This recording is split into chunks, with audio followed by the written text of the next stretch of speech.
다빈치, 르네상스의 시작을 알렸고, 코페르니쿠스나 갈릴레오가 과학혁명을 이끌었고, 하비는 무슨 일을 했는지 아세요? 우리 몸에 심장과 혈관이 있어서 이 순환계가 있다는 것을 최초로 밝힌다는 겁니다.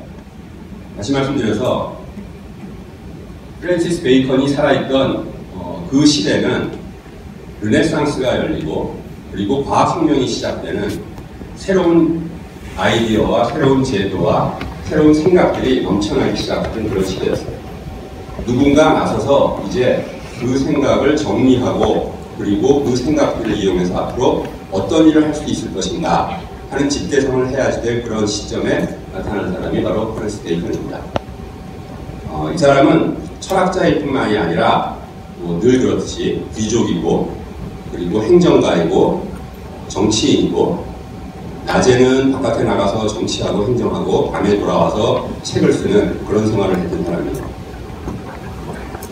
그리고 프랑스에 볼테르가 있다면 영국에는 베이컨이 있다라고 이야기할 정도로 소위 계몽주의의 대표적인 인물 중에 하나였던 사람입니다. 우리가 그 계몽주의라 그러면 어감이 굉장히 잘난 사람이 일반 민족을 교육하는 것 같은 그런 인상을 주지만 사실 계몽주의의 핵심은 교육이나 아니면 말 그대로 계몽은 아닙니다. 영어로는 enlightenment죠. 계몽주의의 핵심은 새로운 지식의 창출입니다. 무슨 이야기냐 하면 동양이건 서양이건 이 르네상스와 계몽주의가 열리기 전까지는 오래된 걸수록 진실이라고 생각했어요. 동양에서는 고전, 사서삼경을 비롯한 고전에 모든 인간의 지혜와 진리가 담겨있다라고 생각했고 서양에서는 성경 안에 모든 지혜와 진리가 담겨있다라고 생각했어요. 그리고 더 오래된 것일수록 더 진리에 가깝다고 생각했어요. 시간이 지나면서 변질됐다고 생각했지 원전이 가장 진실을 담고 있다고 생각했어요. 옛날 걸 들여다보는 게 진리와 지식을 찾아가는 방법이었어요. 거기에 혁명적인 새로운 생각을 제공하는 게 바로 계몽주의입니다. 그게 아니라 인간이 지성을 통해서 합리주의를 통해서 새로운 것을 찾아내고 새로운 지식을 창출해낼 수 있다라는 주장을 한 거죠. 그리고 프랜시스 베이컨은 그걸 위한 구체적인 방법으로 실험을 해야 된다. 관측과 분석을 해야 된다. 라고 주장을 했던 거고요. 한 가지 더 주목할 거는 베이컨은 단순히 새로운 지식을 창출하는 데 끝나지 않고 또 창출해서 뭐 할 거냐. 인류 복지를 위해서 그거 사용되어야 하고 사용되어질 것이다. 라는 주장을 했어요. 사실 지금은 우리가 이런 걸 당연히 받아들이죠. 내가 실험실에서 연구를 하기 위해서는 연구비가 필요합니다. 연구비는 국가에서 줍니다. 국가는 세금으로 걷어서 줍니다. 국민들은 세금을 냅니다.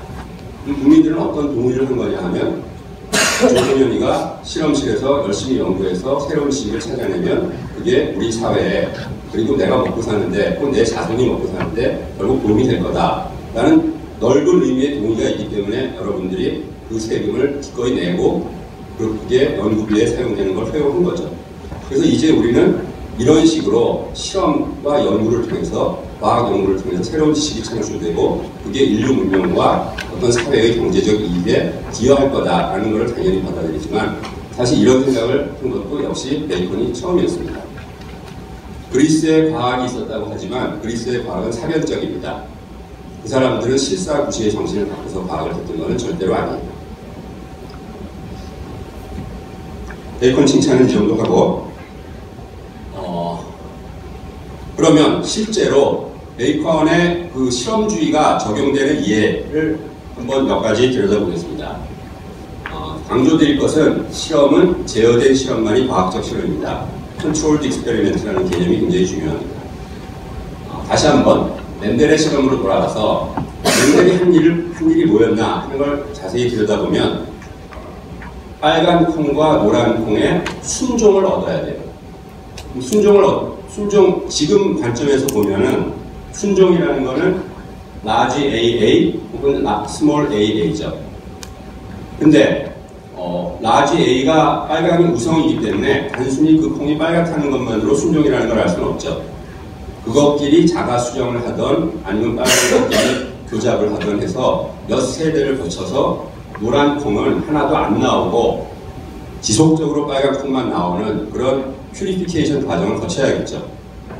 그렇게 해서 순종임이 확인되면 빨강이 됐건 노란이 됐건 이제 그것들끼리 교잡한다고 했는데 여기서 또 주의할 것이 있습니다. 빨간 콩의 꽃가루가 노란 콩의 암술에 가야 되고 혹은 노란 콩의 꽃가루가 빨간 콩의 암술에 가야지 빨간 콩의 꽃가루가 빨간 콩의 암술에 가면 의도한 실험이 진행되지 않겠죠. 그래서 컨트롤된 교잡을 해야 됩니다. 그러고 난 다음에 이제 2세대가 만들어지면 이들끼리는 교잡을 허용해도 되고 자가수정을 해도 상관이 없습니다. 다만 옆에 있는 밭에서 꽃가루가 날아오지 않도록 벌이 엉뚱한 데서 꽃가루를 실어오지 않도록 그렇게 조심을 해야 되겠죠. 컨트롤이 필요합니다. 그리고 나서 가을에 이제 빈 카운팅을 해보면 됩니다. 이 과정은 비교적 쉽죠. 이렇게 해봤더니 앞에서 보여드렸는데 929개를 썼다 그래요. 역사적으로. 그리고 약 3대1이 나왔습니다. 통계적 오차가 있기 때문에 정확히 3대1은 아니었겠죠. 그런데 뒤에서 할 이야기 때문에 미리 언급하면 사실 멘델이 이런 실험을 했다는 것은 지금 우리가 알고 있는 2세의 형질은 어머니와 아버지로부터 반반씩 물려받았다. 그리고 발현되는 형질에는 우성과 열성이 있다. 라는 생각을, 아이디어를 분명히 갖고 있었어요. 우리가 멘델을 만나서 물어볼 수는 없지만 그런 생각을 갖고 있지 않았는데 이런 실험을 했을 리는 없습니다. 다시 말해서 모든 실험에는 하이포시시스가 있어요. 가설이 없는 실험은 없어요. 내가 오늘 한번 그냥 이거 흔들어보자. 그런 실험은 없습니다. 모든 실험에는 이러이러할 것이다 라는 가설이 있어요. 두 번째 예로 어느 제약회사에서 예를 들어 당뇨병 신약을 개발했다. 그러면 소위 임상실험을 거치죠. 임상실험 여러분들이 잘 아는 것처럼 실험군과 대조군, 볼런티어를 받아갖고 실험군과 대조군을 결정합니다. 근데 두 그룹의 인적 구성은 연령, 성별, 건강공증에 대해서 대등해야겠죠. 그러고 나서 실험군에는 신약을 주고 대조군에게는 위약, 밀가루를 주죠. 왜 그러냐 하면 심리적 효과를 걸러내기 위해서, 소위 말해서 플래시보 이펙트를 걸러내기 위해서. 약에 관련해서는 플래시보 이펙트라고 하고 일반적으로 사이언스에서는 널 이펙트, 널 테스트에 해당합니다. 효과가 나타나지 말아야 하는 곳에서 진짜 효과가 나타나지 않는가 하는 것을 확인하는 거죠. 그리고 나서 물론 이 실험군의 사람들은 자기가 신약을 받는지 위약을 받는지 당연히 몰라야 되겠죠. 그뿐만 아니라 나중에 데이터를 분석하는 사람도 바이어스가 걸리지 않도록 하기 위해서 내가 지금 진찰하는 이 사람이 실험군에 있는지 대조군에 있는지 몰라야 합니다. 블라인드 테스트라고 합니다. 그래서 이런 과정이 중요하기 때문에 이름까지 붙였어요. Good Laboratory Practice, GLP라고. 1970년대에 미국에서 어떤 일이 있었냐 하면 어떤 농약회사에서 새 농약을 개발했어요. 그래서 나름 그 당시에도 이런 임상실험 절차가 있었기 때문에 독성검사라든지 환경평가라든지 다 거쳤어요. 자체 보고서를 만들어서 미국 정부에 제출해서 적절한 절차를 거쳐서 인가를 받았어요. 그래서 실제로 시장에서 팔려나가서 농부들이 그걸 작물에 뿌리기 시작했어요. 그러고 나서 여러 사람이 많이 아팠습니다. 그래서 그게 굉장히 사회적인 이슈가 됐어요. 그 사건이, 그런 사건이 여러 있었겠지만 특히 그 사건이 크게 사회적 이슈가 되면서 미국의 잘 알려진 Food and Drug Administration, FDA가 만들어지는 계기가 됐고, FDA에서 앞으로 식품, 의약품, 농약과 같은 사람에 영향을 미칠 수 있는 그 물질의 독성이나 환경 영향을 평가하기 위해서는 이렇게 실험을 계획하고 수행하고 기록하고 보고해야 된다는 프로토콜을 마련했습니다. 그래서 그것대로 해야만 그 결과를 우리가 인정해 주겠다. 그리고 나서 그 절차가 계속 보완됐습니다. 이게 매우 성공적이어서 1992년에는 OECD에서 이거를 받아들였고 지금 글로벌 스탠다드가 됐습니다. 컨트롤드 익스페리멘트의 전형이라고 할 수 있습니다. 물리학자니까 물리학적인 예를 하나만 들면은 내가 요 까만색 샘플에 전기 저항을 관측하고 싶은데 특히 전기 저항이 자기장을 가하면 어떻게 변화하는가를 알고 싶다라고 한번 가정해 봅시다. 그럼 자기장을 가하는 방법은 여기다가 코일을 감아갖고서 전류를 흘리면 됩니다. 그걸 솔레노이드라고 불러요. 혹시 여러분들 어렸을 때 못에다가 철사 감아갖고 전자석 만들어 본 경험이 있으면 알 겁니다. 그래서 이런 실험을 수행하기 위해서는 솔레노이드를 감고 전류를 흘려주면서 그럼 여기 자기장이 형성되고 자기장이 형성된 상태와 형성되지 않은 상태에서 전기저항의 변화를 측정해 보면은 자기장이 이 샘플에 전기저항에 미치는 영향을 체계적으로 측정해 볼 수 있습니다. 근데 이 실험에 무슨 문제가 있을까요?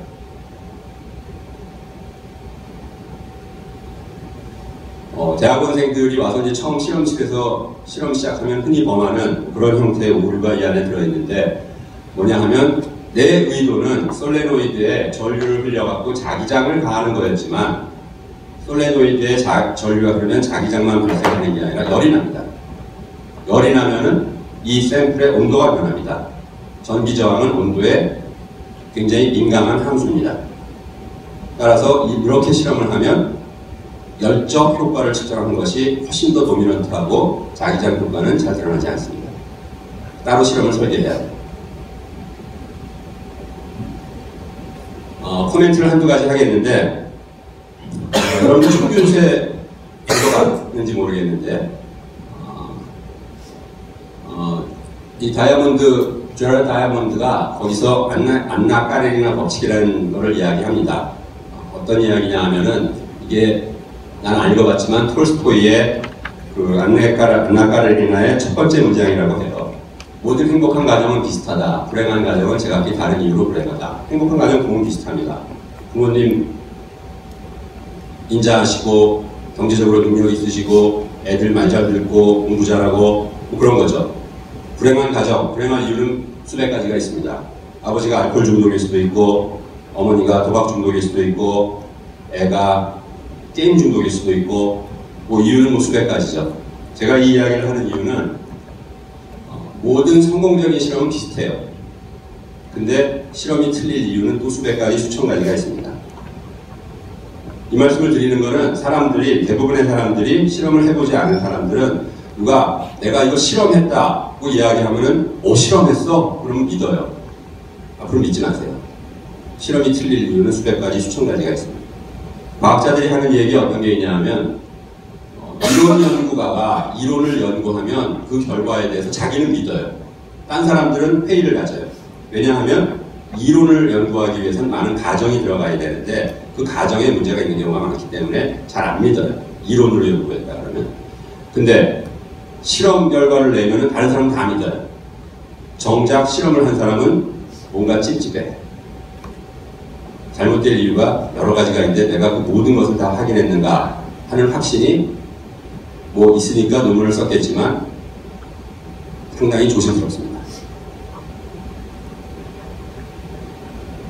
그리고 간단하게 코멘트 하나 더 하면은 사회과학에서도 실험이 가능하냐? 사회과학은 제어된 실험이 어렵죠. 두 가지 이유가 있는데 제어해야 될 독립 변수가 너무 많고 그 변수들을 제어한다는 것 자체도 쉽지가 않죠. 예를 들어서 하는 총재가 이자율과 물가의 관계를 알고 싶다. 내일 한번 10% 올려.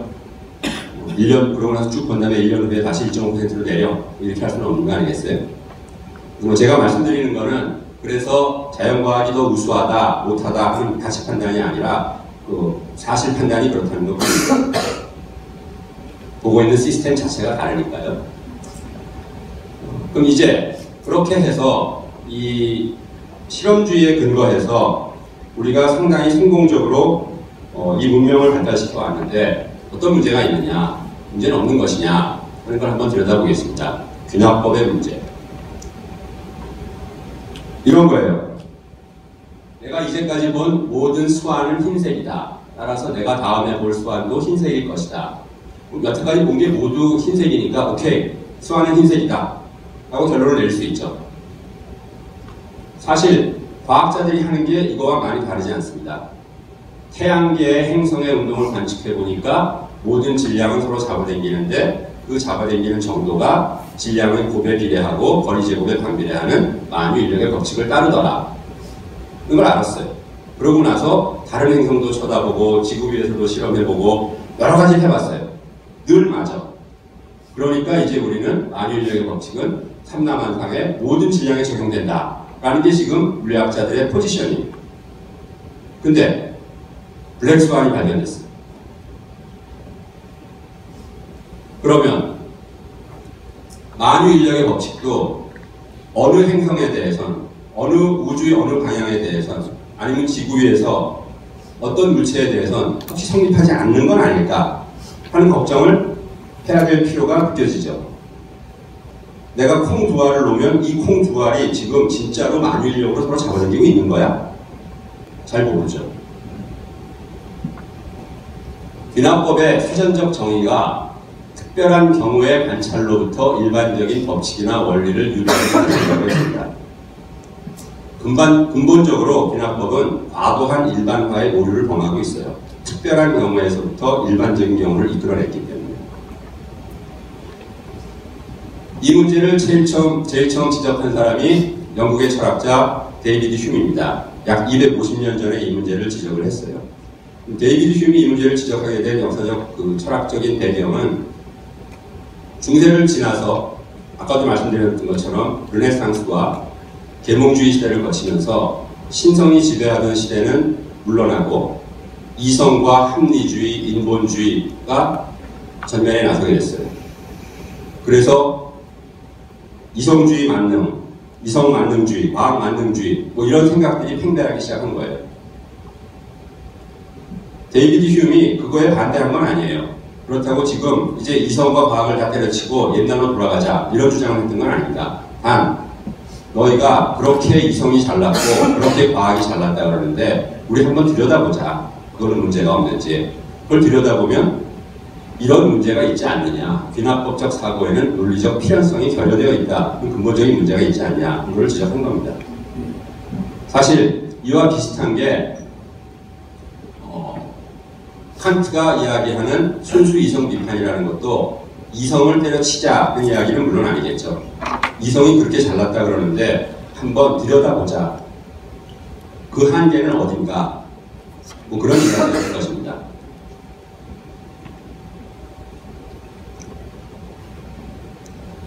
그래서 이 문제는 앞에서 말한 것처럼 250년이나 된 문제고 그동안 철학자들이 이 문제에 대한 나름 해법을 제시해서 과학을 구해보려고 많은 노력을 했습니다. 첫 번째 주장은 사실 좀 어불성설이지만 대충 우리의 어떤 직관적인 반응은 이제까지 귀납법 이용해갖고 과학 잘 해왔잖아. 앞으로도 잘 될 거야. 그걸 신뢰할 수 있을 것 같은데 뭐 그냥 이런 좀 나이브한 입장이에요.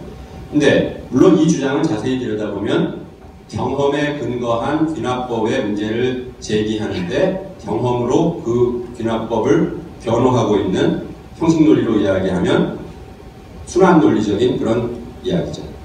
경험을 써서 경험을 변호하는 뭐 그런 꼴입니다. 이거는 좀 찌질한 주장이에요. 내가 이제까지 본 모든 에메랄드는 녹색이다. 따라서 내가 다음에 볼 에메랄드도 아마도 녹색일 것이다. 치킨아웃 하는 거예요. 거기다 좀 시리어스한 이야기들이 추가적인 가정을 하는 겁니다. 예를 들어서 자연의 항상성, 뉴턴이 한 이야기예요. 이 과학자들이 합리적이고 객관적이라고 하지만 뉴턴 정도가 이야기하면은 좀 껍벅 죽습니다. 뉴턴이 뭐라 그랬냐 하면 어떤 자연 법칙이 실험을 통해서 여러 번 검증되고 확인되었을 때 별다른 이유가 있지 않으면 그 법칙이 앞으로도 성립할 것이라고 믿을 수 있다. 그래서 이걸 항상성이라고 불렀습니다. 아무리 뉴턴이라도 이런 얘기를 함부로 하면 안 되죠. 그 다음에 통계적 가정, 배수의 법칙. 여태까지 이건 통계적으로 맞는 것이다. 앞으로 혹시 틀린 예가 나온다고 하더라도 그거는 통계 분포상의 저 바깥쪽에 있는 그런 포인트일 것이다. 그러니까 무시해도 좋다. 이런 식의 아argument입니다. 다 궁여지책이 해결할 수 없습니다. 해결할 수 없다는 걸 사실 먼저 인정을 해야지 돼요. 이 문제. 해결할 수 없는 방법은 없습니다. 근데 여러분 중에 아무도 내일 해가 서쪽에서 뜨는 걸 걱정하는 사람은 없을 거예요. 귀납법의 문제적인 관점에서 보면은 여태까지 해는 늘 동쪽에서 떴어요. 내일도 동쪽에서 뜰 거고 모레도 뜰 거고 1년 후, 100년 후, 1000년 후, 만년 후는 뜰 거라고 우리는 생각하고 있어요. 그렇지만 누가 와갖고 확신해? 동쪽에서 뜨지 않고 이번에 서쪽에서 뜨지 않을 거라는 보장이 있어? 라고 이야기하면 보장은 없습니다.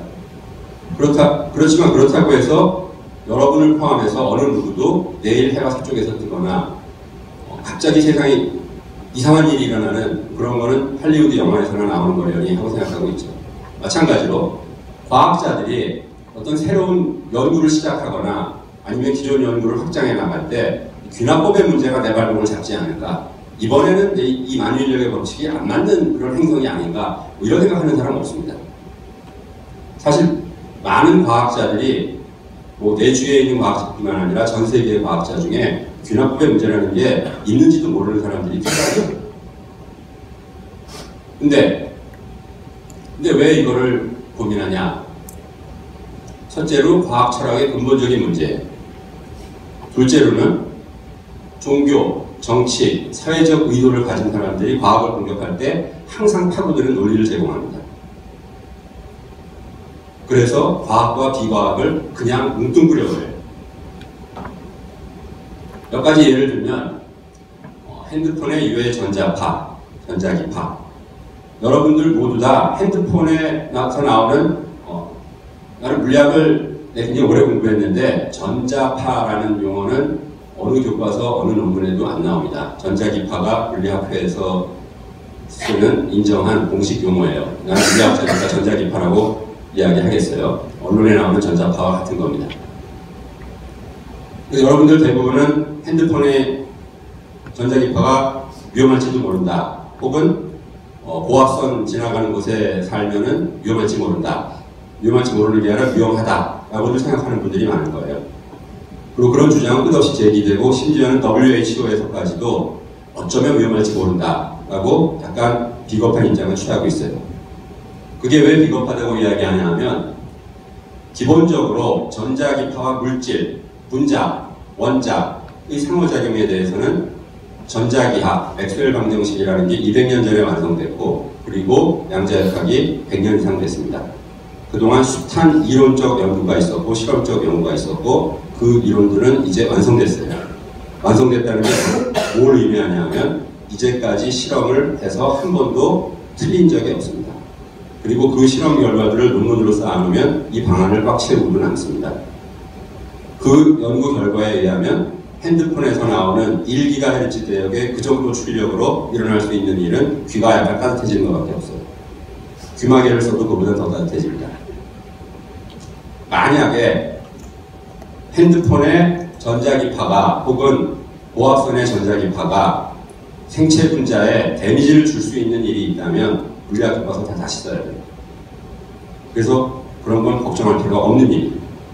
그런데 유해론자들은 끊임없이 어떤 주장을 하냐 하면 어떤 요구를 해오냐 하면 안전하다는 것을 절대로 안전하다는 걸 증명해라. 안전하지 않은 게 없다는 걸 증명하라. 다시 말해서 이 사람들이 제기하는 문제는 근본적으로 과학자들한테 귀납법의 문제를 들이대고 있는 겁니다. 광우병 파동도 사실 비슷해요. 이명박 정부 때 내가 이명박 정부의 쇠고기 수입 정책에 찬성하느냐 반대하느냐를 떠나서 당시 문제를 일으켰던 사람들의 주장은 결국은 귀납법의 문제를 파고든 겁니다. 창조론과 진화론도 마찬가지예요. 창조론자들의 주장은 진화론을 이용해서 상당히 많은 종의 굉장히 수억 년에 걸친 아니면 수천만 년에 걸친 진화를 잘 설명해 주고 있어요. 근데 고생물학의 특성상 어떤 특정한 생물대에 대해서는 화석 샘플이 부족해요. 그거에 대한 이해가 부족한 부분들이 있습니다. 그 미싱 링크죠. 그 미싱 링크에 대해서 이거 설명 못하잖아. 기존의 걸 설명한 게 중요한 게 아니라 이걸 설명 못하니까 진화론에 문제가 있다라는 그런 어프로치죠. 결국 귀납법의 문제입니다. 그래서 어떤 어젠다를 갖고 있는 사람들이 과학인 척 하면서 과학을 공격할 때 쓰는 아주 좋은 논리가 바로 귀납법의 논리가 됩니다. 귀납법의 문제가 됩니다. 어떻게 할 거냐? 특히 당시 이명박 정부 시절에 그래갖고서 시조세 문제로 해서 교과서를 좀 수정한 적이 있어요. 이게 국제적인 조롱거리가 됐습니다. 사실은. 그러면 이걸 어떻게 할 것이냐? 내가 책을 하나 했는데 나는 이 책을 읽지는 않았어요. 나는 청춘도 아니고 솔직히 말씀드려서 별로 아프지도 않습니다. 이 책을 내가 이 그림을 띄운 이유는 이 사람은 아프니까 청춘이다 그랬는데 칼 포퍼가 뭐라고 이야기했냐면 틀릴 수 있으니까 과학이다 라고 이야기했어요. 그래서 귀납법의 문제에 대한 내가 생각하기에 가장 합리적인 대응은 칼 포퍼가 제공하지 않았나 하고 생각합니다. 모든 사람들이 동의하는 건 아니에요. 칼 포퍼의 이야기를 조금 더 자세하게, 좀 더 정확하게 이야기하면 사람이 이야기는 틀릴 수 있으니까 과학이다는 아니었고 내가 캐치프레이즈로 내건 거고 어떤 이론이 주어졌는데 그 이론이 만약 틀리다면 실험과 관측을 통해서 틀리다는 것을 밝힐 수 있어야 그 이론이 과학적 이론이다. 반증 가능해야 과학적 이론이다. 그래서 반증 가능성이 falsifiability가 과학 이론이냐 아니냐를 가르는 기준이 된다라는 그런 제시를 했어요. 그래서 구체적으로는 과학 이론은 절대 진리가 아닌 가설일 뿐이다. 귀납법의 문제 때문에 절대 진리라고 주장할 수가 없게 됐어요. 아까도 말씀드렸지만은 돌아갈 수 있는 방법이 없어요.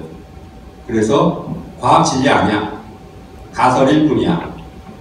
단, 그 가설이 과학적 이론이기 위해서는 아무 가설이나 아무거나 들고 온다 그래갖고서 다 아무 가설이나 들이밀고 아무 주장이나 한다 그래갖고서 다 과학적 명제, 과학적 이론이 되는 것은 아니고 그 주장이 틀리다면 실험과 관측을 통해서 틀리다는 게 밝혀질 수 있어야만 과학적 명제다라고 주장을 한 거죠. 그리고 세 번째로 어떤 과학적 이론이 좋은 이론이 되기 위해서는 첫 번째 검증을 통과한 이론보다 첫 번째 검증을 통과하고 나서 그보다 좀 더 심한 상황에서 검증해봤더니 또 통과했다. 그럼 더 좋은 이론이 된 거고 그 다음에 더 푸시해서 더 정밀하게 들여다봤는데도 여전히 맞더라. 그러면 더 좋은 이론이고 그걸 우리가 받아들여야 된다. 사실 뭐 상식이죠.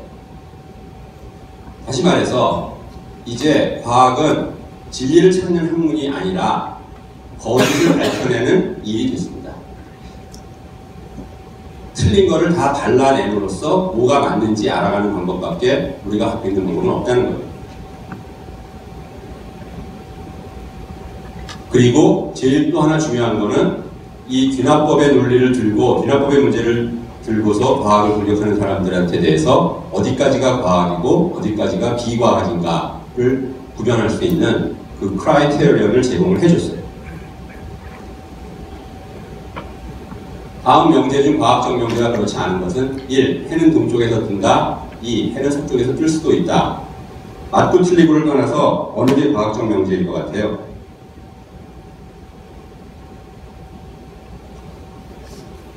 첫 번째는 과학적 명제입니다. 만약에 이게 틀렸다면 언젠가 밝혀질 거예요. 오래 기다려야 될지 모르지만. 두 번째 명제가 틀렸다면 해는 항상 동쪽에서 뜬다면 100년, 1000년, 만년 지나도 또 누군가가 내일 어떨지 어떻게 알아? 하면 할 말이 없어요. 그래서 알리의 카운터 이그샘플의 부재를 증명하라는 명제는 과학적 명제가 아닙니다. 증명할 수가 없어요. 만약에 진짜 카운터 이그샘플이 없다면 증명할 수가 없습니다. 바로 귀납법의 문제 때문에. 그런 관점에서 보면 핸드폰의 유해 전자기파 주장을 하는 사람들의 이야기도 결국은 귀납법의 문제를 들고 오고 있는 거고, 이 사람들의 주장이 틀렸을 경우에 그것을 반증할 수 있는 가능성이 없고, 따라서 과학적 주장을 하고 있는 건 아닙니다. 이 사람들이 만약에 그 자기네의 주장을 과학적으로 만들기 위해서는 한 가지라도 휴대폰의 전자기파가 브레인셀에 어떤 메커니즘을 통해서 손상을 시킬 수 있는가를 제시를 해야 돼요. 그리고 그 메커니즘이 실험과 관측을 통해서 만약 틀리다면 틀리다는 게 밝혀질 수 있어야, 그런 메커니즘을 제시해야 똑같은 과학적 레벨에서 이야기하는 거지, 아니라는 거 한번 증명해봐, 없다는 거 증명해봐, 이런 게 하나 마다하다는 이야기죠. 그럼 왜 핸드폰이에요? 빨간 모자 쓰고 다니면 안 걸린다 그러지. 사실 별 의미 없는 이야기입니다. 광우병 사동도 마찬가지 이야기고, 창조론도 사실 마찬가지 이야기예요. 창조론의 근간은 우주와 인간을 창조한 전지전능한 신에 있죠. 그게 핵심이죠. 그런데 만약에 근데 아직까지 아무도 신의 존재 또는 부재를 확인할 수 있는 실험과 관측을 생각해내지 못했어요. 앞으로도 생각해내지 못할 거예요. 다시 말해서 창조론의 주장은 반증 가능하지 않기 때문에 과학적 주장이 아닙니다. 그래서 과학자 입장이 이런 거예요. 창조론이 맞다고 틀리다고 생각하냐? 그렇지 않아요. 맞다고 생각하냐? 그렇지도 않아요. 그럼 뭐냐? 아무 관심 없어요. 왜냐하면 과학적 명제가 아니기 때문에. 그리고 교과서에 실리지 말아야 되는 이유도 그것이 과학 교과서에는 과학적 명제만 실려야 된다는 원칙에 따른 것입니다.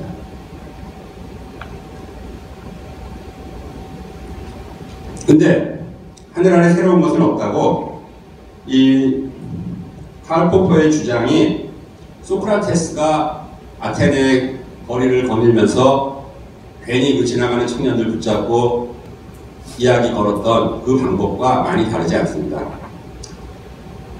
상식으로 여겨져 당연시되는 명제를 선택한다. 소크라테스가 어느 날 아테네 거리를 거닐다가 지나가는 청년을 붙잡았어요. 용기란 무엇이라고 생각하냐? 그랬더니 용기란, 청년이 말하기를 용기란 전쟁에서 물러나지 않는 것입니다. 그럴듯하죠. 상식적인 명제. 그랬더니 소크라테스가 뭐라고 했냐 하면 틀리다고 가정을 하고 그 명제가 적용될 수 있는 상황을 찾아본 거예요. 지난번 페르시아와의 전쟁 때 스파르타의 어느 장군은 위기에 몰렸을 때 후퇴했지만 전열을 정비해서 다시 나아가 무찌르지 않았느냐. 그러면 그 장군은 용맹하지 못한 것이냐 라고 물었어요. 청년이 생각해보니까 그건 아닌 것 같거든요. 그러니까 물러나지 않는 것만이 용기는 아니고, 예를 들어서 물러날 때와 나아갈 때를 아는 것이 용기입니다 라는 식으로 수정을 했어요. 그러고 나서 그럼 또 그거에 대해서 소크라테스가 또 꼬투리를 잡는 거죠. 또 꼬투리를 잡아갖고서 또 그거에 해당 안 되는 예를 찾아갖고서 그 논리에 문제를 제시하고 문제를 제기하고, 그럼 그거에 방어하고, 이게 소크라테스 방법이죠. 즉 소크라테스는 어떤 명제가 틀린 점을 발견함으로써 그 명제가 설명하려는 현상의 진실에 더 접근해가는 그런 방법론을 택한 겁니다. 포퍼가 얘기하는 것도 비슷해요. 학계에서 받아들여지고 있는 과학이론을 선택한다. 내가 연구한다 그러면은 학계에서 받아들여지는 이론을 선택해요.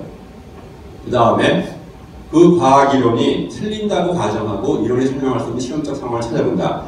그 이론을 검증할 수 있는 흥미롭고 극단적인 실험 상황을 생각해보는 거예요. 실험을 설계하는 거예요. 만약 이론과 배치되는 결과가 확인되면 그 이론은 틀리거나 부정확하다.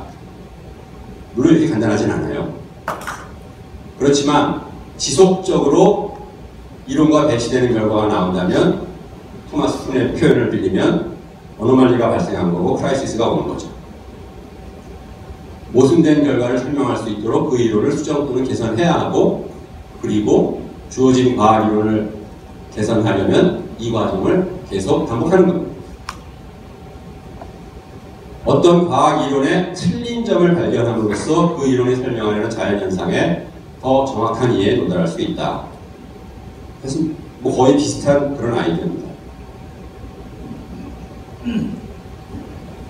여기까지 해서 귀납법에 대한 이야기는 끝났고 연역법에 대한 이야기로 넘어가겠습니다. 연역법과 공리적 접근. 연역법의 사전적 정의는 이미 알려져 있는 일반적인 명제에서 출발해서 추론 과정을 거쳐, 이게 이제 디덕션이죠. 새로운 논리적 결론을 이끌어내는 일. 수학의 예를 들면 일반적인 명제는 공리에 해당할 것이고 추론 과정을 거쳐서 논리적인 결론은 정리, 피타고라스의 정리와 같은 세어럼에 해당하겠죠. 이게 연역법의 기본적인 구도입니다. 그리고 예를 들어 흔히 예를 들면 그 전체의 일부이고 전체의 성질을 따른다 라는 것을 받아들인 겁니다. 그래서 이런 연역법적 어프로치의 전형은 수학이고 그 수학 중에 가장 대표적인 것은 유클리드 기하학입니다. 유클리드는 아시다시피 기원전 300년에서 350년 전, 정확히 알려져 있지는 않아요. 그 정도 시대에 살았던 사람이고 그 사람의 책은 아직도 남아있고 엘리먼트, 원론이라고 이야기하죠. 그리고 2600 년이 지난 오늘날도 전 세계 중학생들이 모두 다 이 책을 거의 유클리드가 쓴 그 형태 그대로 공부하고 있습니다. 놀라운 일이죠.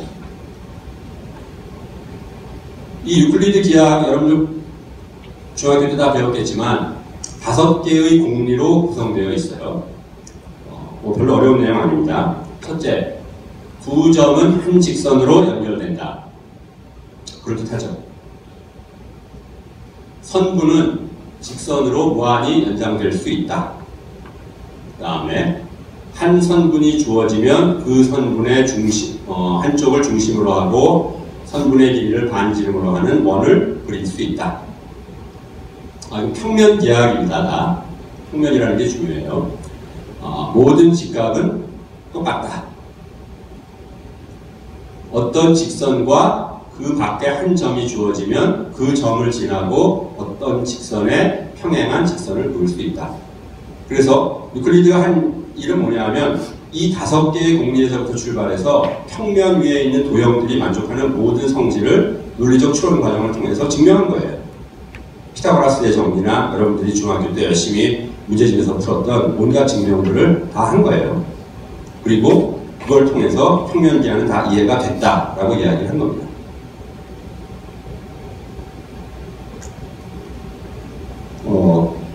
그리고 그거에 대해서 유클리드 기하학에 대해서 그게 갖는 어떤 의미나 문제점을 좀 들여다보기 전에 한두 가지 코멘트를 하고 넘어가겠습니다.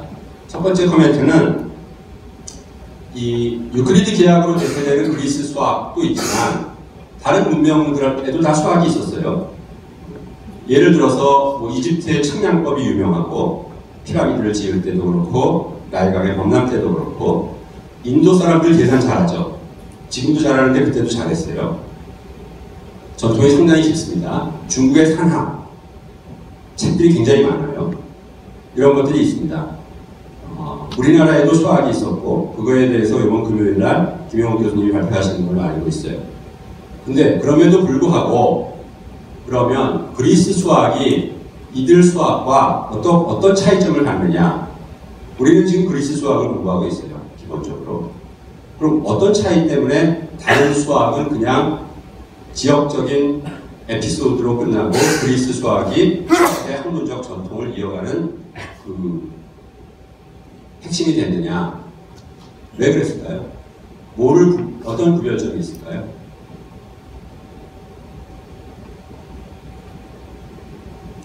그리스 사람들이 생각하는 그리스 사람들의 로망이 있습니다.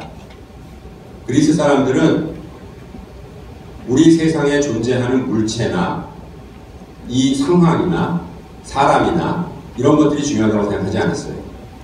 그리스 사람들이 중요하다고 생각한 것은 그 현존하는 물체의 가장 추상적인 형태, 가장 이상적인 형태, 실제로 존재하지 않는 그 형태가 최고의 가치를 갖는다고 생각했습니다. 그게 플라톤의 폼이고 이데아입니다. 폼과 이데아에 대한 로망이 있었어요. 그리고 그것이 반영된 게 유클리드 기하학입니다. 유클리드 기하학에서 원이라고 하면 한 점으로부터 어떤 평면 위에 한 점으로부터 같은 거리만큼 떨어진 점들의 집합이에요. 이런 거 본 적 있어요? 아무리 내가 원을 잘 그려도 그 원은 유클리드의 원은 아닙니다. 유클리드의 원은 머릿속에만 존재할 수 있어요. 추상적으로만 존재할 수 있어요. 아이디어일 뿐이에요. 그리고 유클리드의 수학은 아이디어들 사이의 관계를 이야기한 거고, 설사 그게 현실의 원과 삼각형을 설명한다고 하더라도 그건 상당히 구체적인 문제예요. 중요한 거는 아이디어들 간의, 개념들 간의 관계였을 뿐이에요. 그런 점에서 다른 문명에서의 수학은 사실은 실질적인 생활이나 농업이나 건축의 필요에 의해서 발달했습니다. 기본적인 생각이 많이 달랐던 거죠. 한 가지 더 코멘트 할 때는, 여러분들 페르마의 마지막 정리라고 들어보셨죠?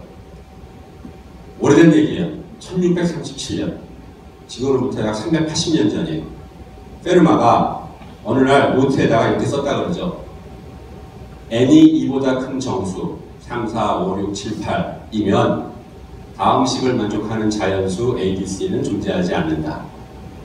이의 경우는 존재해요. 여러분들이 잘 아는 3대 4대 5 피타고라스 정리예요. 근데 n = 3부터는 그런 해가 없다는 거예요. 그렇게 뜩 써놓고는 내가 이거를 증명했는데 여기 마진이 좁아서 증명을 쓸 수가 없어서 생략한다 라고 하고서 죽어버렸어요.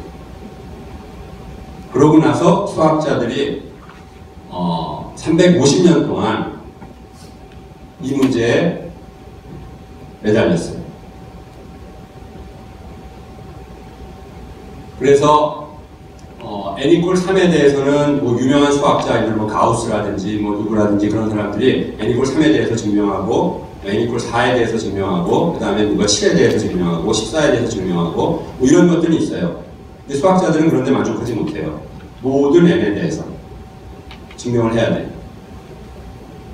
여러분들 혹시 들어봤는지 모르겠지만 이 문제는 358년 만인 1995년 봄에 당시 프린스턴 대학 교수로 있던 앤드루 와일즈에 의해서 증명이 됐습니다. 그리고 이 문제의 시작부터 앤드루 와일즈가 증명하기까지의 이야기를 이 사이먼 싱이라는 사람이 페르마의 마지막 정리라는 책으로 썼어요. 한번 수학에서 내가 책을 딱 한 권 읽겠다. 그러면 이 책을 강력하게 추천합니다. 이 책을 읽어본 사람들은 다 좋다고 그래요. 근데 여기서 흥미로운 거는 사실 예를 들어서 n = 3에 대해서 해가 존재하지 않는다. 그걸 컴퓨터를 통해 갖고서 우리가 일부 확인해 볼 수는 있어요. 예를 들어서 모든 100의 숫자까지, 1000의 숫자까지, 10,000의 숫자까지, 10자리, 100자리까지 확인을 해볼 수는 있어요. 아무리 확인을 해봐도 그것이 페르마의 정리를 n = 3에 대해서 증명하는 건 아니죠. 왜냐하면 그 다음에 더 큰 수에 대해서 만족될지 모르니까.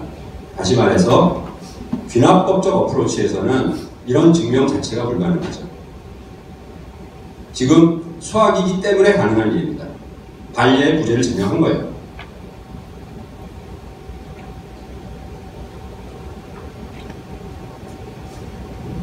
그래서 이제 수학적 논리의 문제에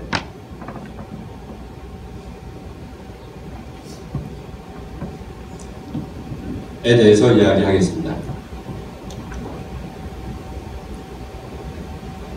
여기서 던지는 질문은 유클리드 기하학의 공기는 타당한가?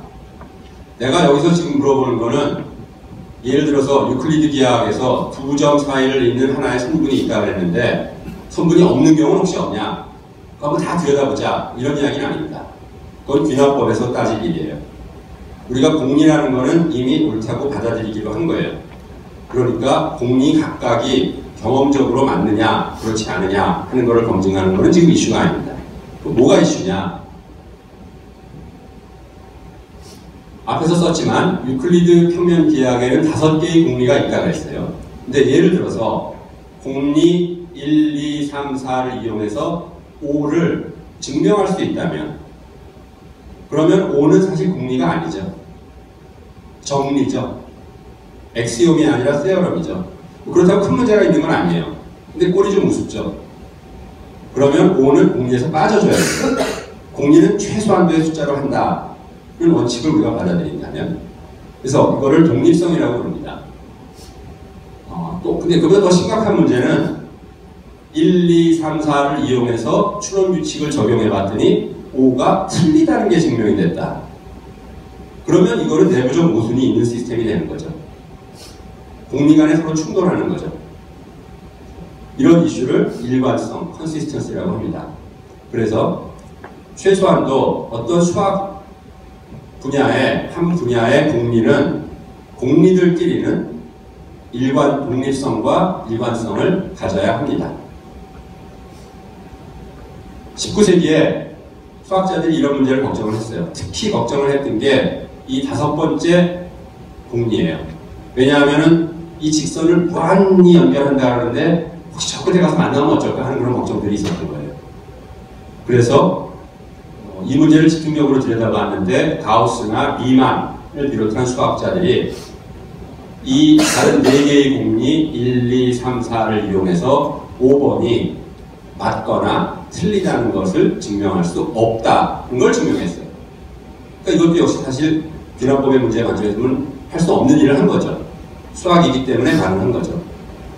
그런 일이 일어나지 않는다. 그런 증명 방법은 존재하지 않는다라는 것을 증명을 한 거예요. 근데 이런 연구를 쭉 하는 과정에서 수학 논리라는 학문이 생겨났어요. 다시 말해서 유클리드 기하학을 써서 기하학을 연구하는 게 아니라 유클리드 기하학 자체를 연구하는 그런 형태가 된 거죠. 이 사람들은 유클리드 기하학이 갖고 있는 논리적 모순이 있는가 없는가 이런 걸 들여다봤던 거예요. 그래서 수학 논리라는 학문이 발달하면서 그 정점에 있는 게 화이트헤드와 버트런트 러셀의 프린키피아 매스메티카라는 것입니다. 이 사람들이 하고자 했던 일은 뭐냐면 정수가 만족하는 모든 성질을 증명할 수 있는 완벽하고 컴팩트한 논리체계를 만들겠다는 거였어요. 수학을 하지 않는 사람들한테는 정수론이라는 것은 숫자들 사이에 자연수와 영과 음수 사이의 관계예요. 특히 대부분 자연수, 영과 자연수의 관계식들이에요. 그럼 우리 굉장히 익숙하죠. 하나, 둘, 셋, 넷. 그래서 정수론이 예를 들어서 뭐 미적분학이나 토폴로지나 통계학이나 이런 것보다 쉬울 거라고 생각하지만 수학하는 사람들한테는 정수론이 가장 어렵고 가장 근본적인 수학으로 되어 있습니다. 정리를 증명할 수 있는 완벽한 논리체계를 만들겠다라는 원대한 목표를 가졌어요. 이 사람들이 사실 시작은 정수에서부터 시작했지만 결국 만들어 놓은 거는 기호 논리학 체계예요. 그것이 정수냐 아니냐 하는 건 하나도 중요하지 않아요. 정수에서 영감을 얻었을 뿐이지 하나의 논리 체계를 만들어 놓은 거예요. 그렇지만 우리는 생각하기 쉬우니까 정수를 갖고 생각하면 유클리드 기하학은 공리가 5개인데 정수론 정도 되면 공리가 좀 늘어납니다. 내가 이렇게 뭐 어렵게 막 영어로 기호로 써놨지만 하나하나 들여다보면 사실은 여러분들이 다 잘 아는 내용이에요. A와 B가 정수이면 A 더하기 B도 정수고 A 곱하기 B도 정수다. 받아들일 수 있죠. A 더하기 B는 B 더하기 A와 같다. 이거 고등학교 때 교환법칙이라고 해서 배울 거죠. A 더하기 B를 먼저 하거나 B 더하기 C를 먼저 하거나 별 상관없다. 이거 결합법칙이라고 배운 거죠. 그 다음에 곱셈과 덧셈이 같이 있으면 배분법칙, 어떤 선생님은 분배법칙이라고 그러고 이 성립하죠. 뭐 밑에 있는 이야기들도 비슷한 거예요. 0이나 1이 있어서 더하거나 곱해도 결과에 변화가 없는 그런 엘리먼트가 존재한다 라든지. 그래서 이 12개의 공리에서부터 출발해서 정수론을 기호 논리학 체계화했습니다. 목표는 완벽한 논리 체계예요. 완벽한 논리 체계라는 거는 공리에서부터 출발해서 추론 규칙을 이용해서 정리에 도달하는데 공리 사이에는 독립성이 있고 일관성이 있고 그리고 정수가 만족하는 모든 성질을 다 증명할 수 있는 그런 논리체계입니다. 여기서 한 가지 코멘트 할 거는 여기에는 물론 추론 규칙이 들어가야 돼요. 기호 논리학화하는 과정에서 이 사용된 추론 규칙은 소위 불리한 로직입니다. 불의 논리예요. 아리스토텔레스가 최초로 논리학, 로직이라는 책을 썼는데 그 이후로 2000년이 지나도록 논리학이라는 게 큰 발전이 없었어요. 그러다가 1800년대 중반에 이 불이라는 수학자가 집합 이론을 이용해서 논리학을 기호화하고 체계화했습니다. 그래서 그게 여기에 동원됐고 전체적으로 프린시피아 매스메티카의 구성의 일부가 됐습니다. 이제 문제는 없나? 앞에서 수학적 공리가 만족해야 하는 조건으로 두 가지를 이야기했어요. 독립성과 일관성. 근데 지금 이 버트런트 러셀과 화이트헤드가 하고자 했던 일에서는 사실 한 가지가 더 추가됩니다. 완전성. 이거는 무슨 이야기냐 하면 정수들이 어떠한 관계식을 항상 만족한다면, 즉 정수론의 참인 그런 명제, 세어럼이 있다면, 그러면 주어진 공리로부터 출발해서 불리한 로직을 적용해서 반드시 증명할 수 있어야 된다라는 거예요. 만약에 어떤 페르마의 정리, 그것도 정수론의 하나의 정리죠. 페르마의 정리가 있는데 페르마의 정리가 하도 증명이 안 되니까 이거는 공리가 모자라서 증명이 안 되는 게 아닌가? 이거는 우리가 아무리 잘해도 증명할 수 없는 게 아닌가 하는 생각까지 했어요. 즉 분명히 맞는데 이 체계 안에서 증명이 안 되는 게 있으면 그러면 그거는 완벽한 논리체계라고 이야기할 수는 없겠잖아요. 그런데 바로 프린시피아 매스메티카가 그런 문제를 갖고 있다는 걸 지적한 사람이 게델이죠. 1930년대에 게델이라고 오스트리아 쪽 사람인 걸로 아는데 젊은 수학자예요. 수학 논리학자죠. 복지적으로 이야기하면. 이 사람이 뭐라고 이야기했냐 하면 문문 제목은 복잡한데 프린시피아 매스메티카는 불완전하다. 그래서 불완전 정리라고 부릅니다. 무슨 이야기냐 하면 정수론 안에는 정수들이 만족하는 어떤 세어럼이 있는데, 정리가 있는데 프린시피아 매스메티카에서 이야기하는 12개의 공리와 불리한 로직을 이용해서 그거를 도대체 증명할 수 없는 그런 구멍이 있다. 이거를 증명을 했어요. 어떻게 증명했느냐? 사실 저는 수학자가 아니라 이와 관련된 책을 내가 한 2권 읽었는데 그냥 어슴푸레만 이해하고 있습니다. 그래서 내가 이해한 바에 따라서 설명드리겠어요.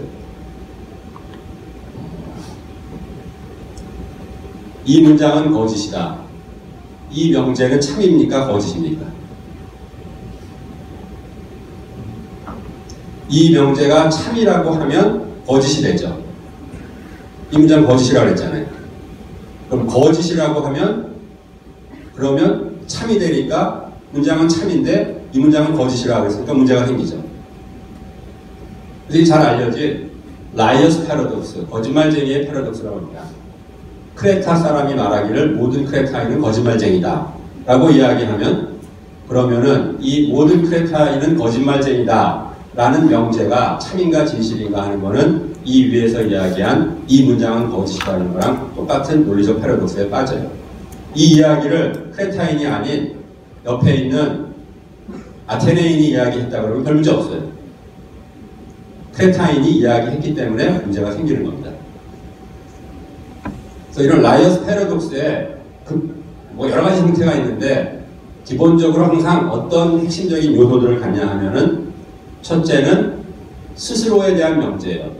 이 문장은 거짓이다 해서 이 문장이 자기 자신에 대해서 이야기하고 있죠. 또 크레타인은 거짓말쟁이다라고 했을 때 크레타인이 이야기했어요. 자기 자신에 대해서 이야기해야 되고, 두 번째로는 부정적인 명제예요. 거짓이다, 거짓말쟁이다. 니게이션 타입을 해야 돼요. 자기 자신에 대해서 이야기하면서 부정을 하는 명제는 거짓말쟁이의 패러독스에 빠지게 됩니다. 괴델이 한 것도 이런 거 비슷한 거예요. 먼저 정수론이 정수에 대해서 이야기하도록 만들었어요. 그래서 정수론에 등장하는 세어럼마다 숫자를 정수를 붙였어요. 그래서 정수가 정수에 대해서 이야기하도록 만든 겁니다. 그걸 나중 사람들이 gödel 넘버라고 부르지만 gödel이 자기가 gödel 넘버라고 부르진 않았어요. 모든 정리마다 기호 원리학으로 주어져 있는 그 기호 규칙에 따라서 넘버를 어사인할 수 있는 그런 규칙을 정했습니다. 그러고 나서 프린시피아 매스메티카 논리 체계 안에 어떤 정리가 있다는 것을 밝혔냐 하면 이 정리는 증명할 수 없다 라는 정리가 그 안에 있다는 것을 증명했습니다. 이 정리는 증명할 수 없다는 정리가 있으니까 증명할 수 없는 거죠. 그러면 지금 gödel이 한 이야기는 12개의 공리를 갖고서 불리한 로직 적용해도 증명할 수 없는 그 정리가 하나만 있으면 돼요. 수학자들은 많이 필요하지 않아요. 하나 이상 있다라는 걸 보인 거예요. 그럼 여러분들의 거기에 대한 직관적인 반응은 뭡니까? 그 문제를 해결하기 위해서.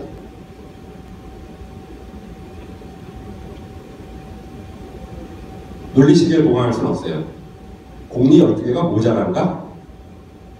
공리를, 그 정리를 증명하기 위해서 새로운, 지금 이렇게 증명이 안 되는 몇몇 정리들을 증명하기 위해서 공리를 좀 추가하면 되지 않을까? 당연히 그런 생각을 하게 되죠. gödel이 don't even think about it. 그 문제는 단순히 공리의 숫자를 늘려서 해결할 수 없는 문제다 라는 것까지 증명을 다 해버렸어요. 그래서 수학자들의 표현을 빌리면은 프린시피아 매스메티카와 같은 related 시스템이라고 했는데 프린시피아 매스메티카 혹은 그와 같은 논리체계에서 논리체계는 incomplete 할 뿐만 아니라 essentially incomplete 하다. 그 이야기는 공리를 추가해서 해결할 수 있는 문제가 아니라 논리체계가 갖고 있는 근본적인 문제다 라는 지적을 한 겁니다. 모르겠어요. 수학자들이 수학 연구를 하면서 gödel의 이 불완전 정리 때문에 혹시 내가 지금 들고 있는 문제가 증명이 안 될까 하는 걱정을 하는지 안 하는지 내가 수학자가 아니라서 잘 모르겠습니다. 아마 그런 걱정은 안 할 것 같아요.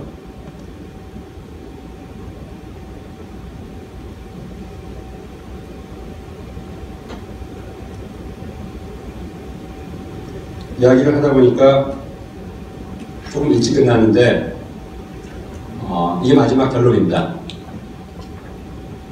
귀납법 문제에 따르면 우리의 경험은 유한하고 모든 상황을 아우르는 진리에 도달할 수는 없습니다. 그건 우리가 받아들여야 돼요.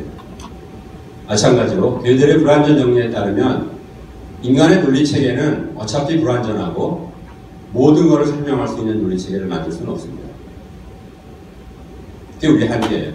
사람이 하는 일이기 때문에 생기는 그런 한계입니다.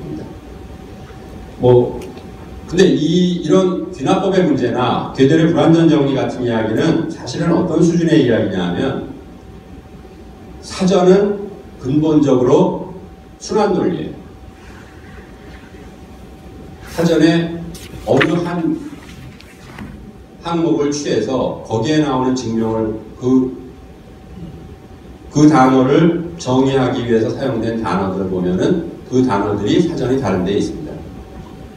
그러면 그걸 또 쫓아가고 쫓아내면 결국 자기한테 돌아오죠. 그렇지 않을 수 없어요. 모든 사전은 결국은 순환 논리예요. 그럼 그렇다고 해서 사전이 유용하지 않냐? 그럼 물론 그건 아니죠. 오늘 제가 드린 말씀도 귀납법의 문제나 gödel의 불완전 정리는 어떤 근본적인 레벨에서의 문제를 말씀드린 것이었습니다. 여기까지 하겠습니다.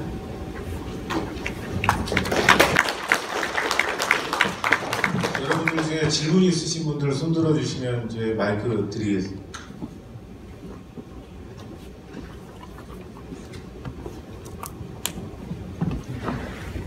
차분하게 한번 생각해 보시고 좋은 질문 해주시면 감사하겠습니다.